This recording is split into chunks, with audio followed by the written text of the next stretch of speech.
Yer shari tashqi planetliklarning türmesi. İnsanlar şu türmening mahbuslari. Bu yakunni nupusluq ekologiya olimi Ellis Silver o'ttirib qo'ygan. Yer sharini türme deyishda Ellis bu 4 xil sababni o'ttirib qo'ygan. Ya'ni insonlarning 4 xil yashash aloyidaligini analiz qilib, yer sharining muhitiga faqat mos kelmaydiganligini tepib chiqqan. Tug'ut qiyinchiligi.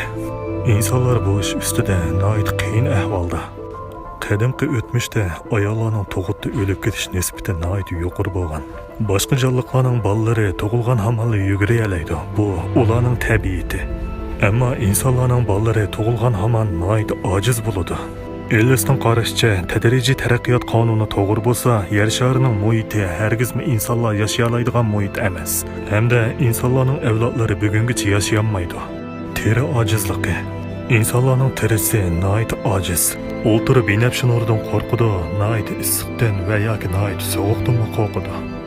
Ammo yer sharidagi boshqa jonliqlar undoq emas. Agar tadrijiy taraqqiyot qonuni to'g'ri deyilsa, insonlar hargizmi o'zining yo'ntuklarini tashlab, kiyim kiyib olmagan bo'ladi. Yozda issiqdan, qishda sovuqdan qo'rqmagan bo'ladi.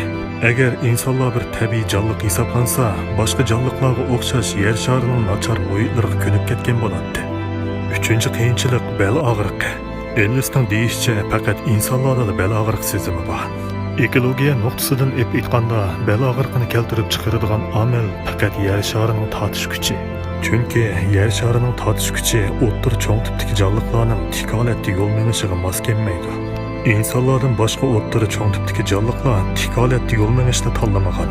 Bu bir nuqta insonlarni tadrijiy taraqqiyotdan o'zgargan degan yakunni inkor qila olmaydi.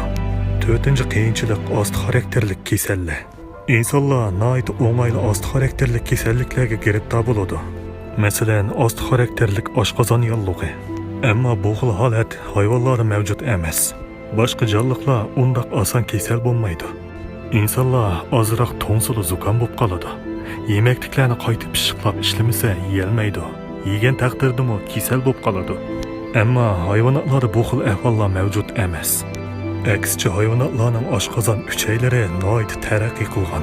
Bu 4 xil qiyinchilikni yig'inchoqlab, Ellis doktorning chiqargan yakuni shuki, insonlar hargizmi tadrijiy taraqqiyotdan o'zgargan emas. İnsanlarning cho'ng mengisining taraqqiyotidan boshqa hech qanday aloyidaligi yer sharida yashashga hargizmi mos kelmaydi. Undaqda yer shari haqiqatan turmimi? Ba'zi kishilar oy sharini bizni ko'zitish uchun qo'yib qo'yilgan kuzatgich deb qaraydi. Yana ba'zilar bizning tenimizni dal bizning mahbus kiyimimiz, bizni yer sharidan kechib ketmaslik uchun kiygizib qo'yilgan. Asli biz bir xil ideologiyalik mavjudot. To'g'risini aytganda, nega borimiz desak, shu yerga bora oldik. Ammo bizni to'sib turish uchun tan nomli kiyimni bizga kiygizib, yer sharini tortish kuchi orqali bizni yer shariga mahkam qamab qo'ygan. Qani endi so'rab boqay, siz tadrijiy taraqqiyot qonuniga ishonamsiz?